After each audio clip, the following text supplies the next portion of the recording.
Thanks, Jessica. I'm going to start off by talking about the future.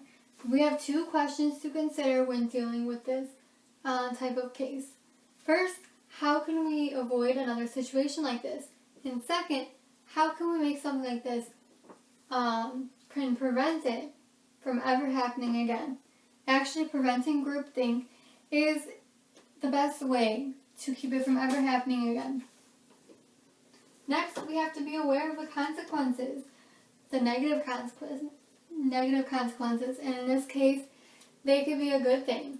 We need to realize that actions have consequences, and the good thing is that bad actions will be punished. However, it could also lead to a bad result as well. It could give ideas to other people about doing a bad thing. For example, according to the article by the Church Law Group that appeared on their website, churchlawgroup.com, on November 29, 2011, it states, "In recent days, the Penn State sexual abuse scandal has been likened to widespread abuse and subsequent cover-ups that occurred throughout the Catholic Church, where individuals in positions of authority used the trust and respect that they had developed by the virtue of the leadership position as means to gain access to children." Now, relating this back to the Sandusky trial, consequences we saw resulted from the actions that he took. Illegal crimes result in jail time, loss of a job, or both. And there's no excuse for wrong actions. This specific topic can be connected to nonconformity. According to Engelbert and Wynn, in our textbook called Working in Groups, on Chapter 2, page 39, it states, "Constructive nonconformity occurs when a member resists a norm while still working to promote a group goal. Constructive nonconformity is occasionally needed and valuable." This is talking about getting necessary help. And by that I mean help from any outside sources. It could be the government in this case, anything that might be useful within any type of investigations.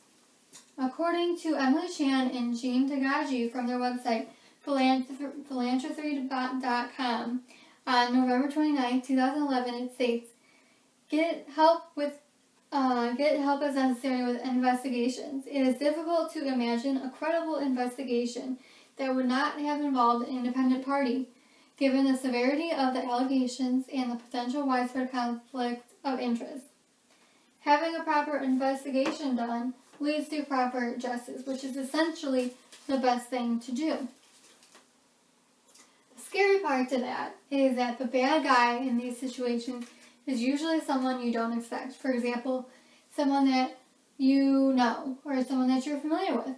With that, they use their power of authority to take advantage and do bad things.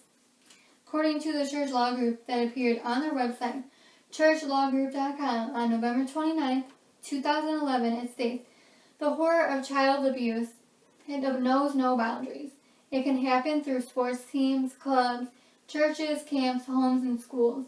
And the abuser can be any person, even the most trusted and admired, even those persons whom seem devoted to helping children." In addition to that, they can help develop policies and practices beyond the government, the general governance, to enable us to help handle risks with caution, and then that leads us to learn from our mistakes. According to Emily Chan and Jean Tagaji, from their website, again, philanthropy.com, on November 29, 2011, it states, "It is also important for an organization's leadership to spell out how a nonprofit will handle risk and circumstances specific to its mission and make efforts to learn from the mistakes of other groups." These type of policies can be taken from the school type of agency. For example, schools could be cautious when hiring high school teachers or sports coaches, and they must perform intense background checks. However, the unfortunate part about that is that sometimes background checks doesn't have everything on it. So it could, but one background check is better than no background check. So One example of taking this idea to the extreme is from an article in The Atlantic by Emily Richmond in February 2012. This article was about a school in LA, and they replaced the entire faculty after they found out 2 of their teachers had been abusing children for 2 decades. So they did not want to take any chances, and they replaced the entire staff. With this example, it relates to the topic of consensus. According to Engelbert and Wynn in our textbook called Working in Groups, in Chapter 9, page 196, consensus reflects a sincere effort and willingness to make an acceptable decision that will help the group achieve his common goal. And that fits perfectly with this LA school situation, where they decided as a whole, they reached a decision to replace the whole faculty just to be safe. Maintaining communication with the public is essential. Keeping the public informed helps eliminate having any rumors and having any reporters put out false information. By communicating with the reporters and with the public, it can ensure the correct story is being communicated. According to Emily Chan and Jean Tagaji from their website, philanthropy.com, on November 29, 2011, it states, with any scandal involving an organization, the organization's voice is often competing with a swell of news reports. Organizations can do so much to set the record straight, but without a unified voice, they can do great damage. Moving on, parents must take responsibility for their children in the sense that they have to teach them what is right and wrong. They have responsibility in educating their children. This is especially important in sporting situations. As you can see from the Jerry Sandusky trial, they need to know what's right and wrong.